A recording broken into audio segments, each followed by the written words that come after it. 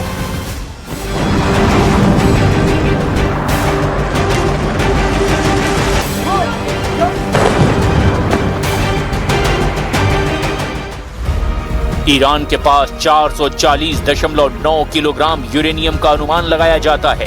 Israel ने Trump से कई बार ये अपील की है कि ये ईरान का यूरेनियम मिलिट्री एक्शन करके हासिल कर लेना चाहिए, लेकिन अब ईरान ने यूरेनियम साइट को ऐसी बारूदी बेसात बना दिया है जो वहां जाएगा सलामत नहीं लौट पाएगा।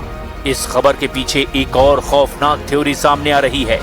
अमेरिकी विशेषज्ञ अब शक जता रहे हैं कि ईरान ने ट्रंप की आंखों में धूल झोंकने के लिए ये ड्रामा रचा है।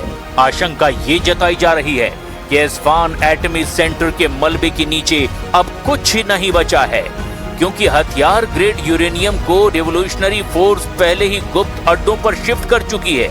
एस्फान में चल रहे सभी एक्शन सुपर पावर को गुमराह करने के लिए हो रहे हैं। ये टाइमिंग बहुत कुछ बयां करती है। एक तरफ ईरान अमेरिका के साथ समझौते की मेज पर है, जहां उसे अपना यूरेनियम ट्रंप को सौंपना होगा।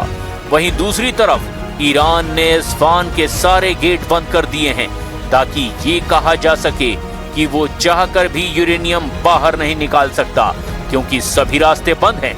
मतलब ये कि ईरान एटम बमों को बचाने के सारे तरीके आजमा रहा है। तो वहीं इजराइल के लिए सबसे बड़ा थ्रेट बन करके अब तुर्की वॉर जोन में ललकारने लगा है।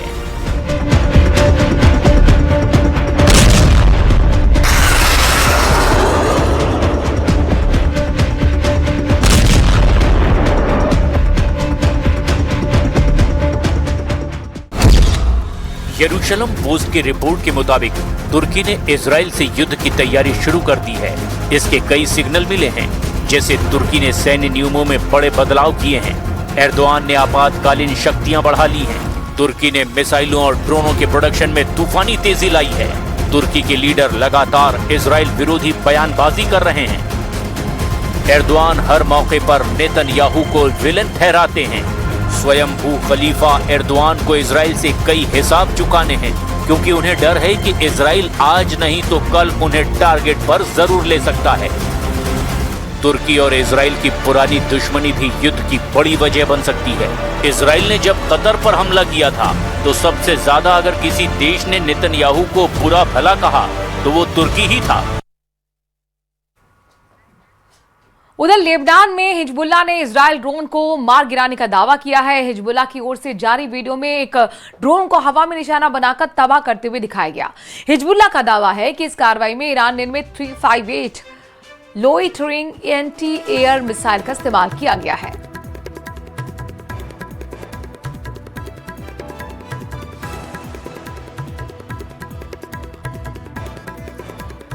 तो जंग में पहली बार यूक्रेन ने पूरी तरह से एआई कंट्रोल ड्रोन का इस्तेमाल किया है। यूक्रेन के लगातार ड्रोन हमलों के बाद पुतिन ने पहली बार कबूल किया कि इससे रूस की अर्थव्यवस्था को नुकसान हुआ है। तो वहीं यूक्रेन के ड्रोन हमलों का जवाब देने के लिए रूस ने सैटेलाइट बेस्ड ड्रोन नेटवर्क तैयार करना शुरू कर दिया है।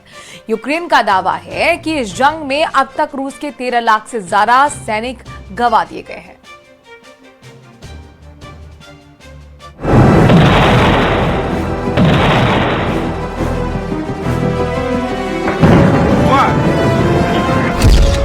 ट्रंप को ईरान और इजराइल दोनों ने जबरदस्त टेंशन दे दी है। इजराइल ने तेहरान पर हमलों की धमकी दी है, तो ईरान ने यूरेनियम ग्रेड हथियारों को गुप्त अड्डों पर शिफ्ट कर दिया है। जिनेवा में ट्रंप ईरान से युद्ध समझौते को लेकर